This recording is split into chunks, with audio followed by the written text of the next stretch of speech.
बृहन्मुंबई महानगरपालिकेचं हे बोधचिन्ह तुम्ही पाहताय. हे बोधचिन्ह जिथे लावलेलं आहे ते आहे सभागृह. मुंबई महानगरपालिकेच्या मुख्यालयातलं हे सभागृह आणि हे सभागृह ऐतिहासिक सभागृह आहे. व्हिक्टोरिया गॅथिक शैलीतलं भव्य आणि ऐतिहासिक वास्तुकलेचा नमुना असलेलं हे सभागृह तुम्ही पाहताय. झुंबर, ऐतिहासिक पुतळे यांचा ठेवा, तसंच मोठमोठे वेगवेगळ्या प्रबोधनकार ठाकरेंपासून ते अगदी काही अधिकाऱ्यांपर्यंत सगळ्यांचेच फोटो इथे लागलेले आहेत.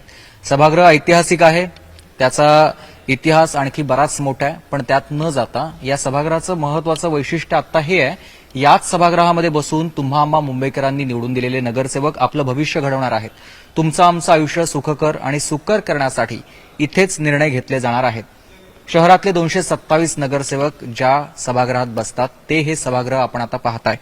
खरं तर सभागृहाची निर्मिती किंवा या इमारतीची निर्मिती ही 1888 मध्ये झाली आणि पहिली सभा या सभागृहामध्ये 4 सप्टेंबर 1873 रोजी याआधी झाली होती. पण नंतर इमारत बनली आणि ती पूर्ण झाली 1893 मध्ये. 93 मध्ये इमारत पूर्ण झाल्यानंतर मग हे सभागृह होतं. पण ही व्यवस्था किंवा ही आसन व्यवस्था आणि सभागृहाला डागडुजी करण्याचं काम सगळ्यात आधी किंवा पहिल्यांदा शेवटचं झालेलं ते 2001 साली जेव्हा हरेश्वर पाटील हे मुंबईचे महापौर होते त्यांच्या काळामध्ये डागडुजी करण्यात आलेली होती. आता नगरसेवकांची संख्या वाढत चाललेली आहे. 227 नगरसेवक या सभागृहामध्ये बसतात आणि म्हणूनच या सभागृहामध्ये आता या येणाऱ्या नगरसेवकांसाठी गेल्या 4 वर्षांनंतर सुरू झालेलं हे सभागृह किंवा निवडणुका झालेल्या या निवडणुकांनंतर सभागृहामध्ये 227 नगरसेवक येणार आहेत. 4 वर्ष बंद असलेलं हे सभागृह आता पुन्हा एकदा सुरू होणार आहे आणि म्हणूनच सगळी व्यवस्था महानगरपालिकेचे कर्मचारी करतायत या ठिकाणी पूर्ण झाली आहे. किंवा आसन व्यवस्थेव्यतिरिक्त आवाज इतरांपर्यंत पोहोचावा यासाठी स्पीकरची व्यवस्था, सगळीच व्यवस्था त्यांनी केली आहे. दुसरं, या सभागृहाला लागून असलेलं मुंबई महानगरपालिकेत महापौरांचं कार्यालय आणि या महानगरपालिकेतल्या महापौरांच्या दालनाची देखील तयारी सध्या केली जाते. 4 वर्ष हे दालन देखील असंच कुलूप बंद होतं आणि आता कुलूप उघडलेलं आहे. फक्त आता महापौर कोणत्या पक्षाचा बसेल हा नंतरचा प्रश्न आहे किंवा त्या सगळ्या संदर्भातली चर्चा अद्याप पक्षांकडून सुरू आहे. त्यामुळे महापौर कार्यालय ते दालन देखील आता तसंच सजवलं जात आहे. सजावट सगळी सुरू झाली आहे. त्यानंतर पुढे इथे जे आपल्यासाठी निर्णय घेतले जात आहेत किंवा अगदी स्थायी समितीपासून आरोग्य समिती, शिक्षण समिती, या सगळ्या वेगवेगळ्या समित्या आहेत. या समित्यांमाध्यमातून त्या विभागासंदर्भातले निर्णय घेतले जातात.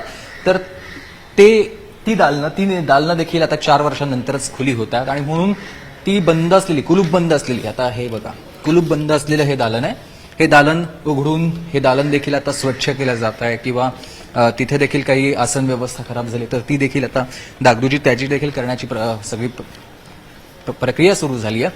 आणि म्हणून फक्त हे एकच कार्यालय नाही आहे, हे स्थायी समितीचं कार्यालय. स्थायी समिती म्हणजे मोठमोठे प्रोजेक्ट्स, अगदी छोट्या प्रोजेक्ट्सपासून मोठमोठे प्रकल्प, हे सगळे प्रकल्प ज्या ठिकाणी बसून निर्णय घेतले जातात आणि आपल्यापर्यंत पोहोचवले जातात, हे निर्णय जिथे घेतले जातात ते हे सभागृह. भव्य असं सभागृह तुम्ही पाहताय आणि या सभागृहामध्ये देखील आता तशीच तयारी सगळी सुरू झालेली आहे. आसन व्यवस्था देखील नव्यानं बनवली जाते आणि ती व्यवस्था कारागीर करतायत. चांगल्या आसन व्यवस्था असायला हव्यात म्हणून ही सध्या सगळ्या धावपळ कर्मचाऱ्यांची आपण पाहताय मुंबई महानगरपालिकेमध्ये. कॉन्ट्रॅक्टरच्या माध्यमातून स्वच्छता आणि डागडुजी आहे होतेही. त्या व्यतिरिक्त आणखी एक महत्वाचा प्रश्न असा आहे, मुंबई महानगरपालिकेमध्ये निवडून आलेले नगरसेवक हे काही एकच नाही आहेत, एका पक्षातले नाही, तर ते वेगवेगळ्या पक्षांमधले आहेत. वेगवेगळ्या पक्षांमध्ये असल्यामुळे काय होतंय, त्यांना पक्ष कार्यालय मुंबई महानगरपालिका देत असते.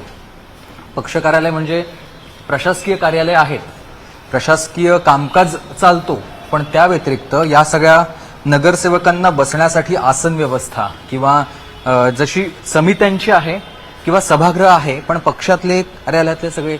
आधी ही इमारत तुम्ही बघा, भव्य जुनी अशी ही इमारत आहे. म्हणजे 1893 मध्ये कामकाज पूर्ण झालेली ही भव्य इमारत आहे, सुंदर इमारत आहे. आणि या इमारतीमध्ये त्यावेळेला प्रशासकीय कारभार पाहण्यासाठी अधिकाऱ्यांची संख्या कमी होती किंवा नगरसेवक, निवडून येणारे नगरसेवक देखील कमी होते. पण जशी ही संख्या वाढायला लागली, शहराचा व्याप वाढायला लागला, त्यानंतर मग शेजारी दुसरी इमारत बनवण्यात आली. त्या इमारतीमधून सगळा कारभार हाकला जातोय, तो प्रशासकीय कारभार शेजारच्या इमारतीमधून. पण आयुक्त, महापौर आणि सगळे नगरसेवक, निवडून येणारे नगरसेवक आणि महत्वाचे अधिकारी या इमारतीमध्येच बसतात, जुन्या इमारतीमध्येच बसतात. आणि त्यामुळे या इमारतीमध्ये जरी जागा आता कमी झाली आहे, मग 227 नगरसेवक जर निवडून आले, ते वेगवेगळ्या पक्षांचे नगरसेवक आहेत, तर त्यांना बसण्यासाठी व्यवस्था पक्ष कार्यालय दिले जातात. आता पक्ष कार्यालय 2017 मध्ये जी निवडणूक झाली, ही निवडणूक झाल्यानंतर 2017 मध्ये 5 पक्ष कार्यालय देण्यात आलेले होते, पण ती आत्ता संख्या वाढते. आता संख्या वाढत असल्यामुळे मग पक्ष कार्यालय देखील वाढवावे लागणार आहेत, कारण पक्ष वाढलेले आहेत. शिवसेना उद्धव बाळासाहेब ठाकरे पक्ष वेगळा आहे, शिंदेची शिवसेना त्यांचा पक्ष वेगळा आहे, भाजपा आहे, राष्ट्रवादी आहे, MIM आहे, हे सगळे पक्ष कार्यालय या परिसरामध्ये पूर्वी असायचे. 5 कार्यालय पूर्वी होते, पण आता पक्ष कार्यालय देखील वाढवावे लागणार आहे. तर त्या सगळ्या संदर्भातली देखील व्यवस्था सध्या निवडणूक कार्यालयासाठी हे कार्यालय किंवा ही दालनं देण्यात आलेली होती, पण आता इथेच पक्ष कार्यालय पुन्हा एकदा दिली जाणार आहेत आणि म्हणून त्याची देखील व्यवस्था केली जाते. पुढच्या 2-3 दिवसामध्ये सगळा महापौर बसतील, सरकार स्थापन होईल आणि त्यानंतर मग पक्षात इथे येणारे नगरसेवक त्यांच्या बसण्यासाठी किंवा पक्ष म्हणून एकत्र येण्यासाठी इथेच ही सगळी कार्यालय असणार आहेत आणि त्याचीच सध्या व्यवस्था सुरू झालेली आपण मुंबई महानगरपालिकेच्या मुख्यालयामध्ये पाहतोय. व्हिडिओ जर्नलिस्ट सुधीर जाधव यांच्यासह सुमित सावंत, न्यूज 18 मराठी, मुंबई.